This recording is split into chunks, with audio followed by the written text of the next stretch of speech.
Well, hello and welcome to this weekend edition of the Daily Dose of Greek. And today we're going to talk about an ancient commentary writer by the name of Oecumenius. And I've been leading a doctoral seminar on Revelation this semester. And one of the things we're reading is this book right here that I have the cover of in the Ancient Christian Text series.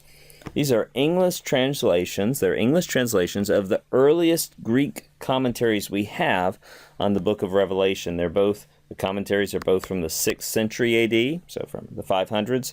The first one by Oecumenius, and the second one by Andrew of Caesarea. And one of the interesting questions we had as we were reading them, of course, these commentaries are written in Greek. Greek was the native language of these writers, and we were curious how much they would interact with the grammar of Revelation, specifically some of the grammatical irregularities of Revelation.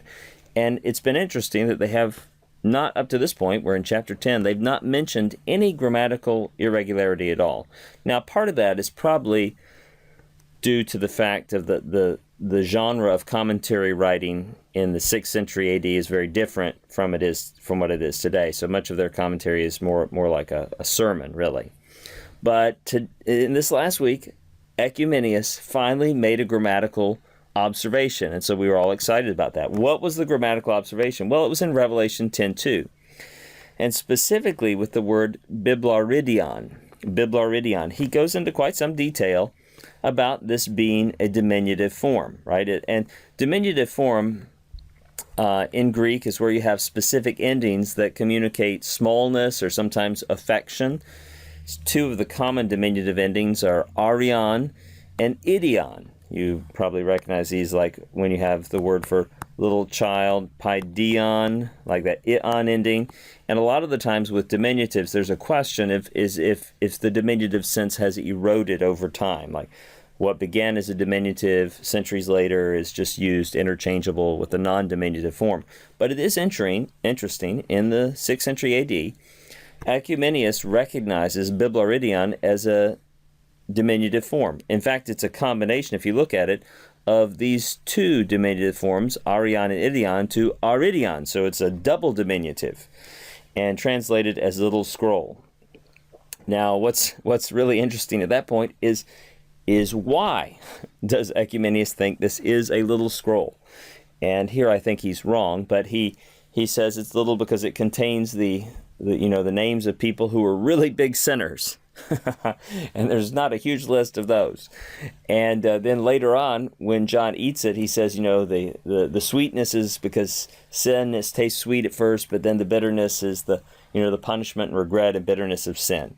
Now, most people, modern commentators and others, which I'm sure this interpretation has an ancient lineage as well, but see the scroll as representing the prophetic word given to the Apostle John, which God's word is always holy, sweet, sweeter than the sweetest honey, but yet the word that John delivers is a word of judgment. And so the bitterness in his stomach is representative of the judgment and the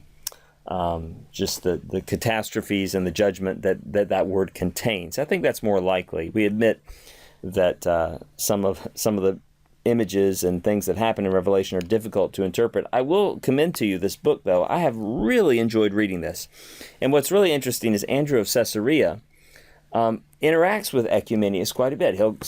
Some people say this is interpreted this way, but I think it's more likely it's interpreted this way. Really quite a bit of sophistication. I think it shows our chronological hubris to expect less of them in their discussion of the text. But I've really benefited from reading these two early commentaries. And again, they're translated into English, so very accessible if you'd like to explore them yourself.